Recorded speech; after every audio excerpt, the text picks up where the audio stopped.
Dando continuidade, convidamos a senhora professora doutora Verônica Rousse, da Universidade de Barcelona, para ministrar a conferência A Interface entre Educação e Saúde. A mediação será conduzida pela senhora professora doutora Marlene Zirevic. Sejam bem-vindas. Boa noite. É com muita honra que eu apresento a professora Verônica Violante Rousse. A professora é uma pesquisadora, professora titular do Departamento de Didática e Organização Educativa da Universidade de Barcelona, Espanha, coordenadora do Observatório Internacional em Pedagogia Hospitalar e do Grupo de Pesquisa em Pedagogia Hospitalar, Neonatologia e Pediatria. Ela é a principal pesquisadora do Grupo de Pesquisa e Inovação em Desenhos, GRID, Tecnologia e Aplicação de Multimídia e Digital relacionada aos desenhos observacionais, com núcleo temático Pedagogia Hospitalar e Saúde. De forma muito breve, eu gostaria de destacar aqui que a professora Verônica tem entre as suas condições que a destacam profissionalmente a qualidade e a quantidade de artigos publicados em revistas de mais alto impacto de muitos países. E, além disso, a sua capacidade de mover-se por diferentes países, transformando a travessia entre eles em uma via de mão dupla, tanto por levar para outros horizontes possibilidades inéditas que vinculam a tríade criatividade, saúde e educação, como a sua capacidade de voltar à sua realidade e tornar possível muitos projetos. Termino dizendo que a professora Verônica tem um belíssimo trabalho envolvendo crianças hospitalizadas e que merecerá a pena ouvirmos ela nesta noite. Muito obrigada, obrigada por aceitar o convite, professora Verônica, e desejamos a você uma excelente apresentação. Muchas gracias. Voy a intentar falar despacio, porque no hablo portugués, sí lo entiendo, cada día lo entiendo un poquito más, pero bueno, yo creo que si hablo despacito vamos a poder entender. Quiero leeros un pequeño texto antes de empezar, que dice así: como fuegos encendidos en la noche, veo tus ojos. Han llorado, han amado, han sonreído tus ojos. Son queridos, son puros, son sinceros como juguetes. Los amo. Los siento grabados en mi vida. Son tus ojos. Hoy los veo cansados, pero siempre dulces. Y este es un texto que le dice un niño de 7 años a su mamá unos días antes de fallecer. Y esa es una de las realidades que tienen muchos niños en el hospital y que a veces no visibilizamos lo suficiente como para darnos cuenta que son niños de nuestras escuelas y no solo niños de nuestros hospitales. Y desde este punto creo que uno de los derechos a los cuales hace referencia es el derecho a la educación. Pero ese es el derecho a la educación cuando estoy en situación de salud. Y por eso creo que es tan importante, primero, empezar por el concepto de salud, para que verdaderamente queden entrelazados el sentido y el significado que tiene el propio, no solo derecho, sino las ganas, las fuerzas, las garantías que queramos darles a estos niños y a estos adolescentes para seguir aprendiendo ahí donde esté. Desde este punto de vista, yo considero la salud que va mucho más allá de la definición que nos dio la OMS, diciendo que era el completo estado de bienestar, de salud mental y social, y no solamente la ausencia de enfermedad. Pensar en esta definición es pensar que no nos pasa nada a ninguno de nosotros. Es pensar que siempre estamos bien. Es pensar, como yo creo que pasa muchas veces, que no tenemos ningún aguante de todo lo que nos pueda pasar. Que enseguida decimos que no a ese malestar que enseguida decimos que no tengo ganas de tener paciencia, de tener un poco más de paciencia con ese otro que está al lado mío y que a lo mejor le cuesta un poquito más, o que a lo mejor simplemente no tiene ganas de escucharme, o que a lo mejor simplemente está metido en su mundo. Por eso creo que la salud es la capacidad de resiliencia. Es esa resiliencia y esa capacidad de hacer frente y de mantener, restaurar la integridad, el equilibrio y la sensación de bienestar. Pero una sensación de bienestar que será diferente en cada uno de nosotros. Si nosotros pensamos en cuáles son nuestros propios sentimientos, qué es lo que nos genera esa situación de bienestar, para cada uno de nosotros ese bienestar será diferente. Yo ayer explicaba que para mí lo primero que hice cuando nos encerraron era tomar un libro de Saturnino que llevaba mucho tiempo queriendo leer, y lo primero que hice fue sentarme en una silla, con mi té, y con esa fuerza que me da, ¿no?, el leer cada día. Y para cada uno de vosotros estará al lado de los sentimientos que nosotros tengamos. Pero es que esa forma de ser será la forma como nosotros también tratemos al otro. Y por eso es tan importante cultivarnos para poder cultivar, ¿no?, esa aureola o eso que dejamos cuando nosotros estamos hablando, lo que en resiliencia se le llama también con todo lo que tiene que ver con la resonancia. ¿Os acordáis esa canción que nos acaban de cantar de eco, eco, eco, eco? Ese eco es el que dejamos cuando nosotros estamos hablando y cuando nos estamos relacionando. Y esta mañana en la escuela, a mí personalmente me han dejado mucha energía, ¿no?, por esa forma de hablar de esa maestra, ¿no? Entonces dices, wow, y yo decía, solo un 10% de esa pasión en la universidad, wow, moveríamos cielos, tierra, mar y aire, ¿no? Entonces, desde ese punto de vista, cada uno de nosotros tenemos como un equilibrio que tiene que ver con el estado, con esos dominios físico, mental y social. Pero tenemos que pensar que los niños, cuando están en situación de enfermedad, uno de ellos, por ende, ya está con un desequilibrio, ya está con un grado de fragilidad, de debilitamiento de salud, de una necesidad de desarrollo de salud que será diferente. Y mirad bien, cuando nosotros tenemos dolor de estómago, como adultos tenemos dolor de estómago durante todo el día. Ay, ¿cómo te encuentras? Uf, estoy fatal, ¿eh? Uf, tengo un dolor de estómago, es que no hay manera de que se me vaya. Y nosotros somos los que recordamos a ese niño que le duele la barriga. Cuando le preguntamos constantemente, ¿cómo estás? ¿Cómo te encuentras? Porque los niños tienen la gran capacidad de olvidarse de ese dolor de estómago. Es el adulto que le recuerda el dolor de estómago constantemente.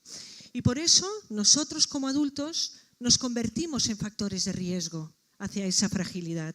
Y por eso la inclusión tiene que entrar no solo por las capacidades y por los que somos, sino por lo que intentamos al máximo posible de reflejar y de no ser nosotros factores de riesgo hacia su propio neurodesarrollo. Porque nosotros podemos generar trauma, porque nosotros podemos generar situaciones de crisis, y por nosotros lo que tenemos que hacer al máximo posible es mirar y observar la complejidad que podemos tener cada uno de nosotros. Por eso el modelo, por lo menos desde mi punto de vista, el modelo asiático a nivel de salud es un modelo que antes de ir y de hacer, mira, observa, equilibra y luego miraremos si realmente ese niño está con esa potencialidad. Yo recuerdo cuando voy por esos países y voy a los hospitales y lo primero que decía al inicio es, bueno, ¿y dónde está el aula hospitalaria? ¿Dónde está la maestra? ¿Dónde está? Me decían, momento, ¿no? Y poco a poco me hicieron ver y he visto que la maestra puede llegar cuando se necesita, igual que el médico, igual que la enfermera, igual que los profesionales que hay alrededor. Pero para ellos, una de las cosas más importantes es que el niño, el adolescente, la familia, realmente se sienta en una sensación de yin-yang, que le permita dejar que el otro entre. Y en situación de enfermedad eso también es muy importante, porque hay muchos sistemas que están involucrados, porque hay todo lo que tiene que ver con el propio síntoma y hay todo lo que tiene que ver con el camino, con el curso de la propia enfermedad, que es cambiante y cada día puede ser diferente. Porque las enfermedades crónicas que van a tener una gran parte de nuestra población, de nuestros niños y cada vez más de nuestros adolescentes, porque la adolescencia es factor de riesgo, pero la sociedad y los propios núcleos familiares y entornos y contextos escolares están facilitando que verdaderamente se desarrollen esa parte de fragilidad en salud mental, nos están diciendo que la consecuencia es finalmente pues, tener estados de dependencia, tener estados de pasividad, tener un manejo de las emociones que va a ser muy diferente, tener de manera muy constreñida lo que sería el enojo, el enfado, el miedo, la sensación de fracaso, ¿no? Y que a veces viene de la mano de una falta de autoestima y que es caldo de cultivo también para todas las situaciones de bullying. Y por eso es tan importante cuidar y aproximarse realmente a toda esta realidad, porque al final tenemos un sistema en el cual las emociones, lo somático, lo cognitivo, lo conductual y lo espiritual van a entrar de manera diferente y vamos a dar de manera muy diferente respuestas, porque cada uno de nosotros somos diferentes. Yo cuando me pongo a intentar elaborar algo, aunque sea desde la parte de la creatividad, primero llamo a mi cerebro, de manera inconsciente, pero de manera consciente intento llamar a mi corazón, ¿no? Con ese concepto del sentipensar que nos ha dejado Saturnino de la Torre. Y nos vamos a otro lado, a lo que sería la educación. Hemos hablado, ¿no?, de lo que es salud. Vamos a la parte de la educación, porque esta ponencia trata de verlas como un hilo conductor. No hay salud si no hay educación. Si no hay educación no podemos generar salud, ¿no? Con lo cual ambas dos realmente están en comunión. Y aquí hay muchas palabras y en realidad no quiero intentar, las diapositivas las podéis tener, no hay ningún problema. Pero hay algo muy importante. Comenius ya nos lo decía, la educación realmente debe tener que entenderse con el arte. ¿Y qué es la didáctica? ¿No? Es el arte de comunicarnos, el arte de hacer bello lo que a lo mejor no lo es hacer frente de manera diferente. Y al final, cuando estamos hablando de inclusión, cuando estamos en el modelo DUA, ¿no?, estamos diciendo que es importante tener en cuenta las comunidades, la cultura, las políticas y la práctica. Pero realmente esto no lo vamos a poder hacer si no revisamos realmente cuáles son todos los derechos. Esto simplemente son palabras sacadas de diferentes derechos y normativas a nivel de neonatología y a nivel de pediatría. Y realmente, si nos ponemos a leerlas, acompañamiento, apoyo, entorno, apego, materiales didácticos, igualdad de oportunidades, hay muchas de ellas que no las estamos llevando a cabo. Hay muchísimas de ellas que las tenemos debajo de un cajón o dentro o, bueno, esperemos que nos pase como la penicilina, ¿no?, que se abre y se ve realmente lo que está pasando y a lo mejor hacemos un insight o un fenómeno ajá y de dejarlo cerradito a lo mejor algo ocurre. Pero creo que no va a ser el caso. Y habrá 4 grandes elementos que vayamos a tener que tener en cuenta si queremos verdaderamente unir el concepto de educación y el concepto de salud o viceversa cuando estamos en situación de enfermedad. Para mí siempre, pero de manera concreta cuando estoy en situación de enfermedad. La pedagogía del sentir educativo, ¡wow! Concepto de sentir. ¿Cuántos realmente damos una clase y otra, nos cansamos y otra, y dices, wow, ¿no?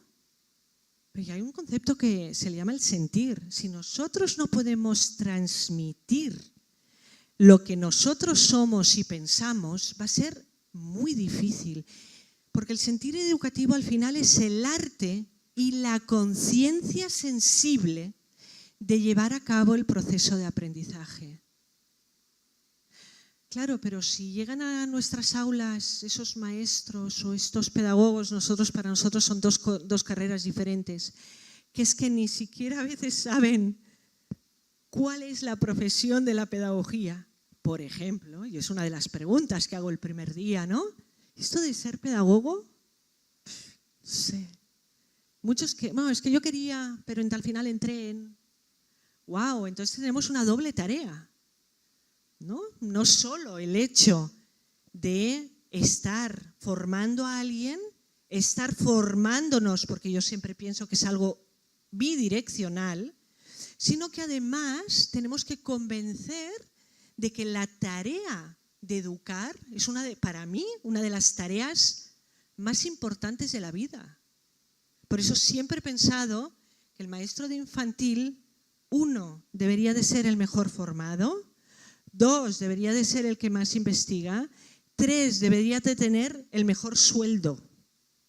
¿Por qué? Porque realmente es cuando hay una neuroplasticidad aplastante, lo que hagamos en los primeros años es lo que recogemos nosotros como profesores universitarios.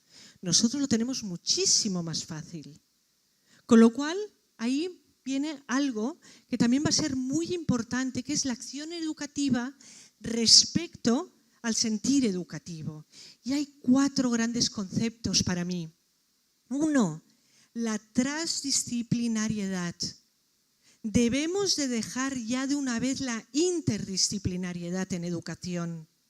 Debemos poner en el centro el foco de las necesidades según cómo somos cada uno de nosotros, nuestras propias competencias, para que entre todos estemos sabiendo lo que está trabajando el otro y aproveche ese otro y nos ayudemos mutuamente, no de manera parcelada cada uno su trocito, sino que todos trabajemos de manera transdisciplinar. Inclusión, wow, qué bonita, la palabra es maravillosa, preciosa, pero no estamos años luz realmente de lo que es lo que debería de ser la inclusión, ¿no? Vemos una persona con unos rasgos, ¿no? Y ahí lo comentábamos, que a lo mejor son unos rasgos de otra cultura que no es la nuestra y presuponemos que esta persona ha nacido en otro país. ¡Wow! Pero trabajamos la inclusión, ¿no? Nos ponemos en la piel del otro de que esa persona puede haber nacido y es ciudadano del mundo donde estoy yo también compartiendo, ¿no? ¿Por qué? Porque estamos en el centro. La inclusión necesita descentrarnos como un punto fundamental. Pero luego también hay otros conceptos que tienen que ver con el bienestar y la calidad de vida.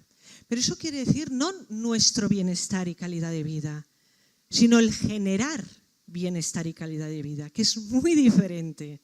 Es ver al otro, ¿no? Ese otro que está con nosotros y ver las necesidades que tiene ese otro y que pueden pasar, y a eso se le llama empatía, ¿no? Y la educación necesita mucho de este concepto. Como segundo elemento, dentro de este mismo, hay 3 grandes conceptos para poder dar respuesta. 1, la conciencia. Si ni siquiera nos lo planteamos, no podremos hacer nada. No lo sabemos, no somos culpables. Otro, la decisión de hacer algo. Pero yo puedo ser consciente, pero si no me muevo, no pasa nada, no hay cambio. Y 3, la acción, para que verdaderamente haya un cambio. Y cada uno de estos elementos va a tener al lado también otra serie de conceptos que tienen que ver con esa conciencia psicológica y moral, que tienen que ver con la forma realmente de tomar la decisión de moverme. Y para mí el concepto más importante en ese movimiento es la motivación.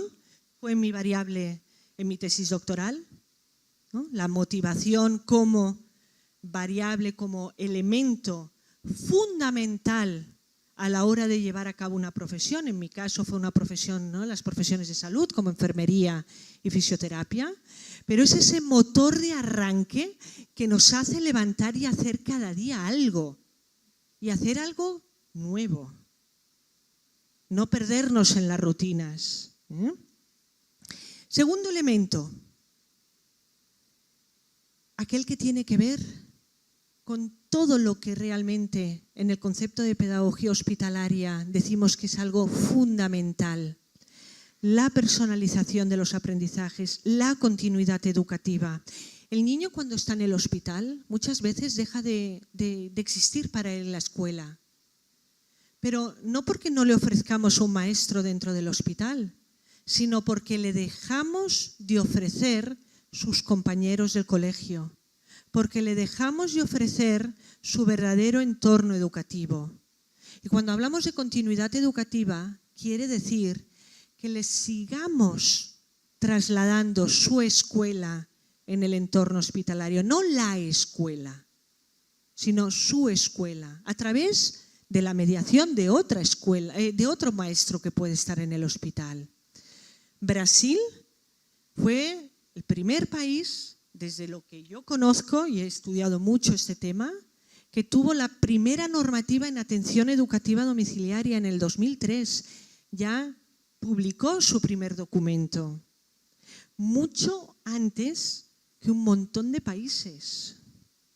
Pero la atención educativa domiciliaria todavía le queda muchísimo trabajo por hacer en Brasil, ¿no? Con lo cual, y eso quiere decir, cuando el niño no está en el hospital, pero todavía no puede ir a la escuela y se queda en casa, si yo no le ofrezco la educación, si yo no sigo también con el proceso educativo, si no pienso que salud y educación los debemos de concebir como de manera integrada, no le estoy dando el derecho a la equidad, el derecho a realmente a ser igual que el otro, o por lo menos tener las mismas oportunidades que el otro.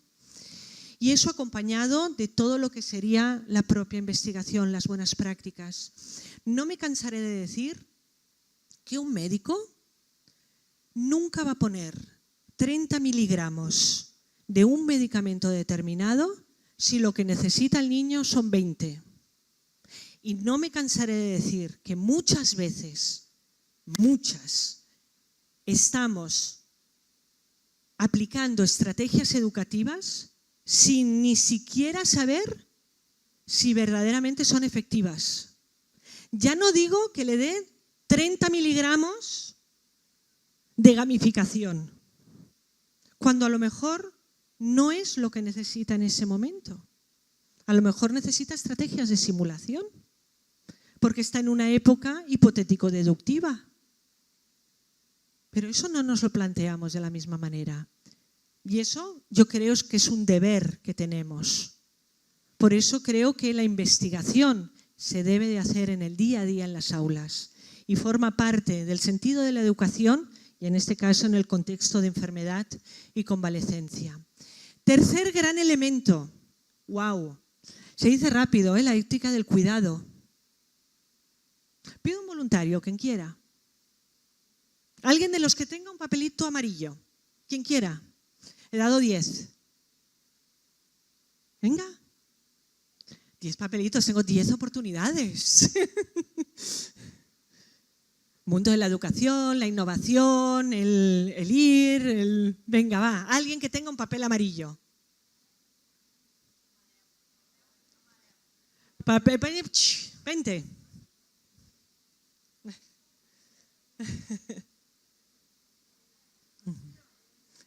¡Bravo! Venga, vamos a animarle.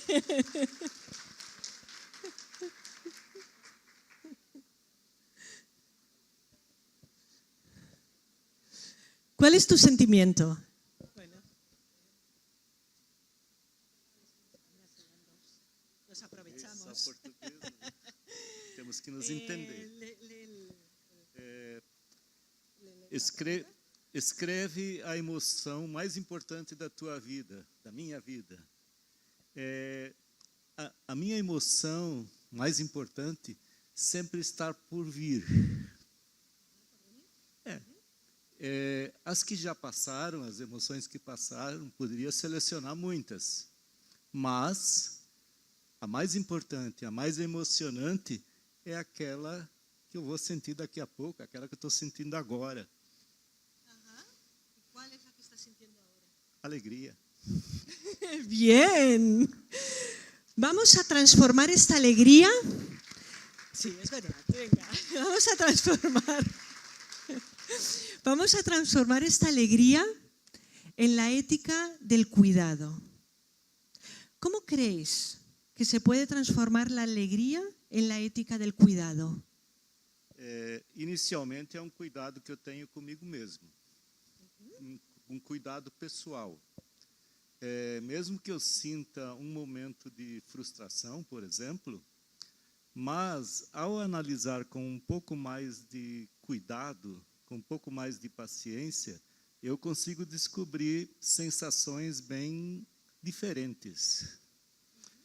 E, em seguida, o contágio. Vocês todos riram.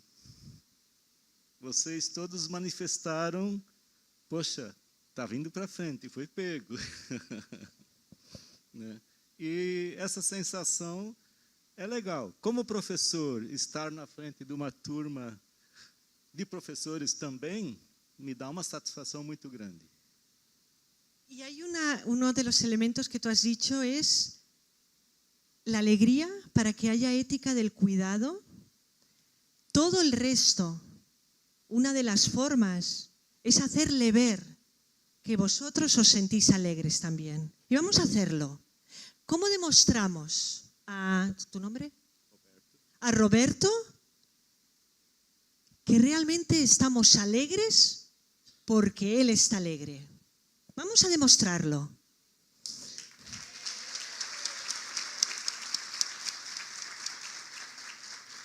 ¿Y qué importante es este? Obrigado. Gracias. Qué importante es esto. Y esto es de lo que se trata la ética del cuidado. Es cuidar al otro desde sus propios sentimientos. Es cuidarlo desde el acogerlo, desde el acoger el sentimiento de alegría, aunque ahora a lo mejor no toque estar alegres, a lo mejor toca, es antes de un examen y parece que nos tengamos que poner todos serios. Entonces, no, el maestro se muestra, no, todos en fila, no, tú, sepárate lo suficiente, no hay que copiar. Y recortamos y dejamos de hacer que Roberto pueda sentirse alegre, a lo mejor incluso por estar haciendo ese examen, que a lo mejor le ha costado muchísimo prepararse, pero que se siente fuerte para poder hacerlo y por eso se siente alegre. La ética del cuidado nos pide eso, nos pide ponernos en la piel del otro, pero haciéndole ver realmente lo que nos está transmitiendo. ¿De acuerdo? Y cada uno de los que tenéis las diferentes emociones, cuando trabajemos y pensemos en ese elemento de la ética del cuidado, será muy importante que tengamos en cuenta cómo le transmitimos al otro, ¿no? Esa alegría, esa sensación de alegría, ¿no? Y como él decía, el sentirnos en ese momento con la emoción y al final también poder expresarla, ¿no? En este caso, para ti, alegría. Com certeza. A expressão, a oportunidade de mostrar, e aí vem a questão, o motivo pelo qual eu estou em sala de aula, não precisaria mais estar, se quisesse, né? É justamente conseguir transmitir para os meus estudantes o entusiasmo de cuidar de si por meio dos estudos, de cuidar de si por meio da oportunidade de aprender mais. E não só aprender com livros, mas também aprender fazendo uma leitura do mundo, fazendo uma leitura das sensações que os outros sentem, que estão perto dele, dos estudantes que estão ali perto. El aprender desde el aprender, ¿no? Ese retomar y tomar a Siri, ¿no? Y eso también es algo muy importante. Muchas gracias, Roberto.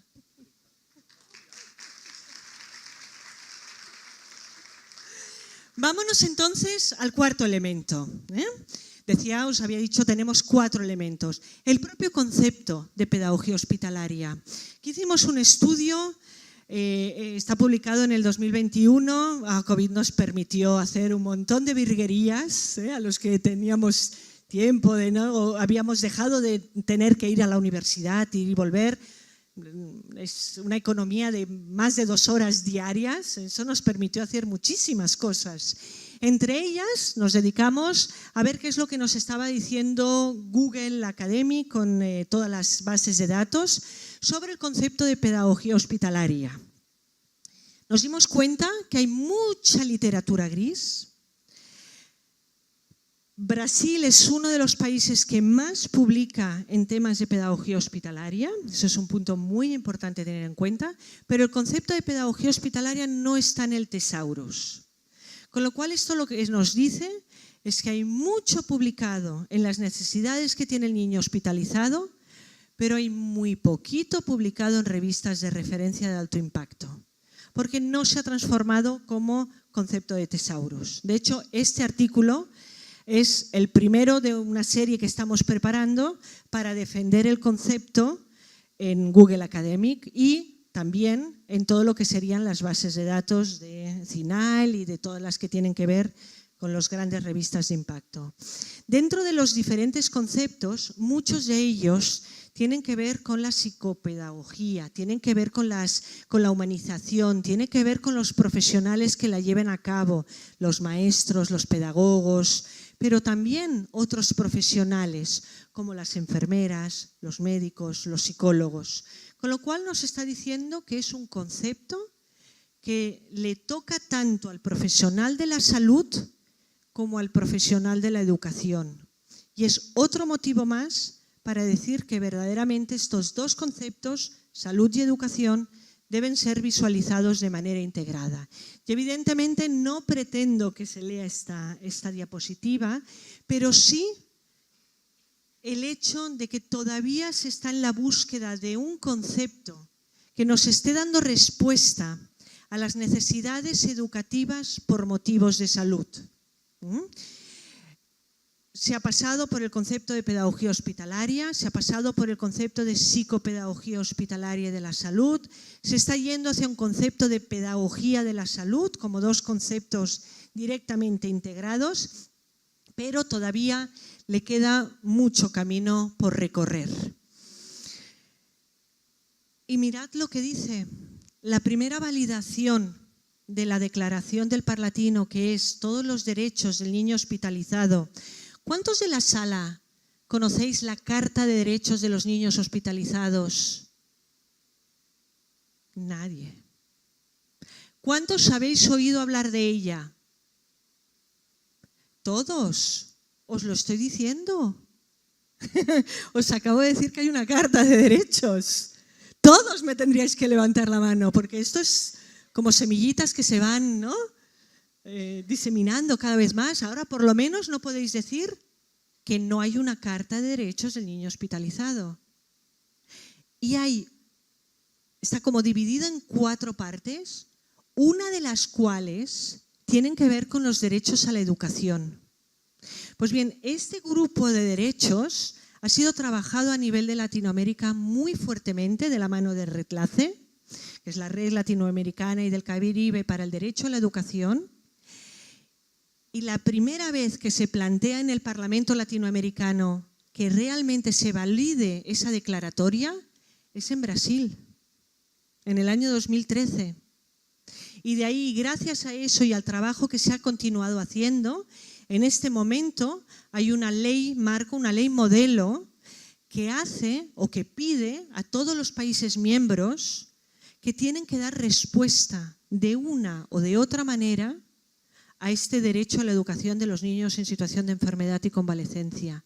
Y eso es fundamental porque eso nos sitúa en que tenemos que visibilizar a estos niños y a estos adolescentes y a estas familias que por motivos de salud muchas veces van a dejar de ir a la escuela. Y los tenemos que visibilizar porque muchas veces ni siquiera sabemos que dejan de ir a la escuela y que no vuelven. Y además tampoco visibilizamos que hay un factor de riesgo de 1 cada 4 niños, eso quiere decir el 25% de los niños que durante la infancia de todo el mundo, que durante la infancia han tenido, lo que pasa es que es la media, porque hay países que el número será más y hay países que el número será menos, pero que al final han tenido situación de enfermedad compleja, eso quiere decir que han ido al hospital y vuelta a intervención y otra vez y ahora salgo y ahora entro. Es cualquier niño con enfermedad crónica, quiere decir que además tiene un factor de riesgo para finalmente acabar también en los servicios de salud mental.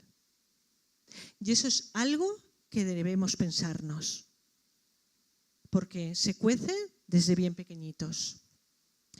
Y desde este punto de vista tenemos el modelo, que en cada uno de los países pues, se trabaja de manera diferente.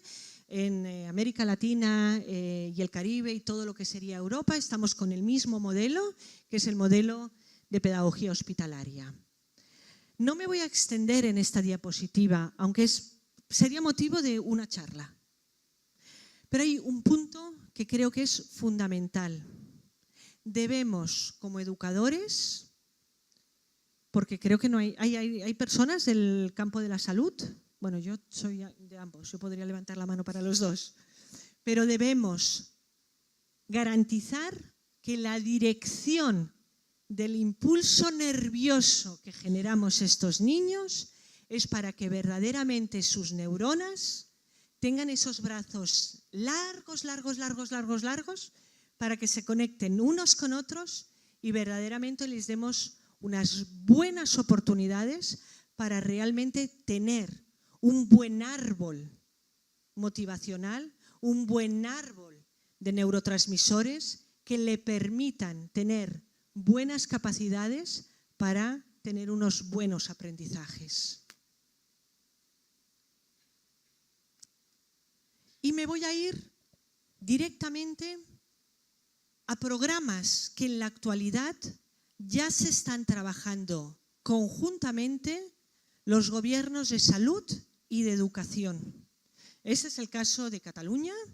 Tuve la suerte también de participar de manera directa en el asesoramiento de alguno de estos programas, en el inicio de esta configuración. En la actualidad en Cataluña hay 5 programas que se trabajan conjuntamente salud y educación. Uno es el de promoción y prevención de la salud, la atención al alumnado con necesidades de salud en los centros ordinarios. Ya tenemos los profesionales de la salud dentro de las escuelas y eso es algo muy importante que ha sucedido porque antes era solo en los niveles elevados y ahora también está en la primaria. El alumnado con necesidades de salud en los centros de educación especial, en los poquitos que quedan porque no hay tantos ya. El alumnado, la atención al alumnado con necesidades de salud mental también dentro de las escuelas y la docencia también en los centros de salud y en los centros y en el domicilio, en las familias. Con lo cual, eso nos está dando una esperanza para que verdaderamente estos dos conceptos se estén conceptualizando de manera integrada. Cada vez más tenemos enfermeras que van a los colegios, pero también tenemos maestros que van al hospital para trabajar con enfermería. Se está haciendo y eso también es muy importante. Y por último, os voy a dejar con un caso, sus últimos 9 minutos y poquito, es un caso real. Es un caso de un adolescente, no voy a hacer el spoiler, evidentemente, pero que nos tiene que hacer pensar como profesionales de la salud y nos tiene que hacer pensar como profesionales de la educación. Y no sé quién de los dos tiene que pensar más. En 2021, mi vida era como la de cualquier... Hola, soy una chica de 19 años y hoy voy a contaros mi historia. En octubre de 2021, mi vida era como la de cualquier adolescente de 16 años. Una amiga y yo acabamos de empezar en un nuevo instituto. Habíamos decidido estudiar bachillerato científico en un lugar diferente. Nos adaptamos rápidamente y pronto hicimos nuevas amistades. Yo llevaba una vida muy activa, escalaba en el rocódromo, iba al gimnasio, salía de fiesta, me reunía con amigas en cafeterías de postureo, visitaba mi pueblo, viajaba con mi madre por todo el mundo y, por supuesto, estudiaba mucho. Empecé primero de bachillerato queriendo ser física, aunque ya os adelanto que eso cambió. Un día empecé a tener dolor de garganta, así que fui al CAP y me dieron un jarabe. Lo tomé durante 2 semanas, pero el dolor no desapareció. El médico me dijo que tenía una laringitis y me recetó otra medicación, pero el dolor persistía. Un día, mientras iba al instituto con mi amiga, no tuve fuerzas para subir una cuesta. Se lo conté a mi madre y fuimos de urgencias. Ella pensaba que la laringitis se había complicado en una neumonía, ya que aparte del cansancio y el dolor tenía fiebre. En urgencias me dijeron que era la laringitis y me hicieron una analítica. Mientras esperaban los resultados, subí una historia en Instagram desde la cama del hospital avisando a mis amigos que no era nada grave y que quería irme a casa. Lo que no sabía entonces era lo que me esperaban en los meses siguientes. Os hago un spoiler, no volví a salir del hospital hasta 6 meses después. Los resultados de las analíticas mostraron que algo no iba bien en mi cuerpo. Aquella misma noche me hicieron transfusiones de sangre y de madrugada me ingresaron en el hospital. Esa mañana vino el equipo de hematología a vernos y hablaron con mi madre a solas. En ese momento, por lo que me habían contado sobre la analítica, pensaba que solo tenía anemia y que con unos simples sobres de hierro ya me podría ir a casa. Me hicieron una punción medular y al despertarme de la anestesia tenía unos informes al lado de la camilla. Como soy un poco cotilla y me gusta enterarme de todo, los cogí y leí la palabra leucemia. Mi madre rápidamente los cogió y le dijo a la enfermera que necesitaba hablar con los médicos. Me llevaron a mi habitación y finalmente me contaron mi diagnóstico. Fue un shock absoluto. No podía creer que una simple laringitis estuviera relacionada con algo tan grave. Mi vida cambió por completo. Ya no me levantaba temprano para ir al instituto, sino que las enfermeras me despertaban cada 3 horas para tomarme la temperatura y controlar mi presión arterial. Mi rutina diaria se redujo a medicaciones constantes, duchas y ejercicios que me parecían absurdos dadas las circunstancias. Las tardes eran lo más duro. Me sentía muy sola, no podía recibir visitas por el alto riesgo de infecciones, aunque hablaba con mis amigas por mensajes. Cada vez me costaba más responderles y no quería hablar de lo que estaba viviendo, solo quería desconectar. La gente me dice que fui muy fuerte, pero lo que muchos no saben es que la verdadera fuerza la tuvo mi madre. Estuvo a mi lado cada día, sufriendo conmigo y sacándome sonrisas con cualquier tontería. Y en esos momentos esto significaba muchísimo para mí. El instituto no facilitó las cosas. Decían que no estaban preparados para que yo pudiera conectarme online para seguir las clases. Parecía mentira después de haber pasado una pandemia del COVID. Hablamos con mis profesores, mi tutor, la directora del instituto y no hubo manera de que pudiera seguir el curso online. Siempre obtenía la misma respuesta, que era mejor que hiciera el bachillerato en 3 años. Sin embargo, estaba decidida a acabarlo con mis compañeros y por suerte apareció una de las maestras del hospital. Ella fue un pilar fundamental. Consiguió que el colegio entrara en razón y me facilitaran cursar primero de bachillerato a distancia. Los profesores del hospital solo estaban preparados para enseñar hasta 4º de la ESO, así que ninguno de los profesores podía enseñarme el temario. Mi maestra me ayudó a mantenerme al día con mis estudios, incluso cuando parecía imposible. Cada día dedicábamos tiempo a los deberes, trabajos y exámenes.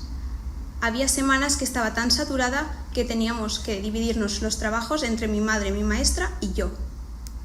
Mi madre hacía filosofía, mi maestra CMC, catalán y castellano, y yo me encargaba de las más difíciles, física, matemáticas y química. También me ayudaban con la organización de los trabajos pendientes y las fechas de entrega. Hicimos un calendario mensual para ir apuntándolo todo. Un día estaba haciendo deberes de física y había un problema que no sabía cómo solucionarlo. Entre mi profesora y todo el equipo de enfermeras me ayudaron a solucionarlo. A veces Tenía tanta poca ayuda que para resolver problemas, la madre de una amiga mía, profesora de matemáticas, me hacía videoconferencias explicándome los ejercicios. Poco a poco fui sacando adelante el curso. La rutina de estudiar me ayudaba a mantener la esperanza de que algún día volvería al instituto. Aunque mis amigas no podían visitarme, me apoyaron de maneras increíbles. Hacían carteles con frases diciéndome lo mucho que me querían, mientras que se ponían delante del hospital donde yo las pudiera ver desde la ventana para enseñármelos. Bailaban para hacerme reír, me mandaban regalos y alguna de ellas logró entrar a verme tras mucha insistencia. En los 6 meses logré 3 visitas. El resto del tiempo lo pasaba a solas con mi madre. La tenía más vista. Ya os podéis imaginar lo que es para un adolescente estar encerrada todo el día con su madre, sin privacidad. Los días se hacían largos. Mi primera habitación tenía una doble cámara para que fuera lo más estéril posible. Era tan pequeña que no tenía ni escritorio. Todos los deberes los tenía que hacer en la cama y los exámenes también. El golpe más duro llegó cuando, después de varias sesiones de quimioterapia, los resultados mostraron que no había mejorado. Los doctores me plantearon una nueva ronda de quimioterapia diferente a la anterior. Y aunque estaba agotada y medio calva, no tuve más opción que seguir adelante. Afortunadamente, esta vez funcionó y ya estaba lista para un trasplante de médula. En ese momento llevaba ya 4 meses de tratamientos, pruebas, transfusiones de sangre, plaquetas y más. Entonces me trasladaron a una nueva unidad para el trasplante, donde pasé por una quimioterapia de acondicionamiento y radioterapia. La habitación era mucho más grande que la anterior y tenía un gran escritorio, pero físicamente yo ya estaba muy cansada, delgada, dolorida, con muchas náuseas y dolores de cabeza. La quimioterapia de acondicionamiento era muy fuerte. Tenía las uñas moradas, vómitos, diarreas constantes, dolor de barriga y se me fue el apetito. Dejé de comer y para mantenerme me tuvieron que dar nutrición parenteral, vía intravenosa. Estaba todo el día conectada a las máquinas encargadas de suministrarme suero, medicaciones, quimioterapia y etc. Las guías iban directas a la vía central que llevaba en el pecho, denominada portacat, y al cuello, de donde también me colgaban cables. Y justo en esos momentos en que quería estar estirada con el móvil tranquila, aparecía Neil, mi fisioterapeuta, para ayudarme a mantenerme en forma. Yo siempre intentaba negociar con él las repeticiones de los ejercicios para no tener que hacer tantas. Y empezaba pidiendo 2 repeticiones, el 5, yo 3, el 5, yo 4 y al final hacíamos 4,5. Empecé la radioterapia y fue la parte más dura de todo el proceso. Me sentó fatal. Tenía que ducharme cada 4 horas, día y noche, de lo fuerte que era ese tratamiento, para evitar que se me quemara la piel. En esos momentos se me hacía un mundo levantarme de la cama. Las normas de la unidad de trasplante eran muy estrictas. No podía comer nada que no me dieran en el hospital. Uno de los efectos de todos estos tratamientos era que tenía la saliva muy densa y pastosa y me costaba mucho beber agua. Yo creo que en parte es porque lo relacionaba con la medicación. Y eso lo empeoraba aún más. Un día pedí una naranja porque me ayudaba con esos síntomas, ya que es fresca y tiene mucho jugo. Pero no me la dieron. La volví a pedir y me dijeron que no podía tomarla. En ese momento me puse a llorar, porque para mí era importante poder comerme una naranja. Ya sé que no es algo normal llorar por una naranja, pero la frustración de no poder hacer nada de lo que me gustaría y de todo el proceso, y que te digan que no a una simple naranja, fastidia mucho. Finalmente, el trasplante fue un éxito. Me lo hicieron el 8 de febrero del 2022 y en mayo me dieron el alta. No podía creerlo. Mi tratamiento había terminado y por fin era libre. Yo, mientras estaba ingresada en el hospital, había hecho una lista de todas las cosas que quería hacer al salir. Acabé primero de bachillerato. Ese verano fue increíble, rodeada de amigos y familia. Para resumir, como estoy ahora, terminé segundo de bachillerato y volví a la vida normal. Hice la selectividad y aunque al principio de primero de bachillerato quería ser física, cambié de opinión y decidí estudiar medicina. Yo quería ser como las doctoras que me habían atendido en el hospital. Quería curar personas, animarlas y ayudarlas en todo lo que necesitan en momentos tan difíciles, en los que te sientes tan vulnerable. Actualmente estoy en segundo de medicina en la Universidad Pompeu Fabra, un sueño hecho realidad. Cada día valoro más los pequeños momentos como aprender algo nuevo, ver a alguna amiga que hace tiempo que no veo, estar con mi madre, viajar al máximo, estudiar, reír, tomar el sol, bañarme en el mar, ver el atardecer y aprovechar todas las oportunidades que se me brindan, como esta. Jamás pensé que hablaría delante de tanta gente sobre algo tan personal, pero aquí estoy compartiendo mi historia con la esperanza de que os inspire tanto como a mí me ha enseñado.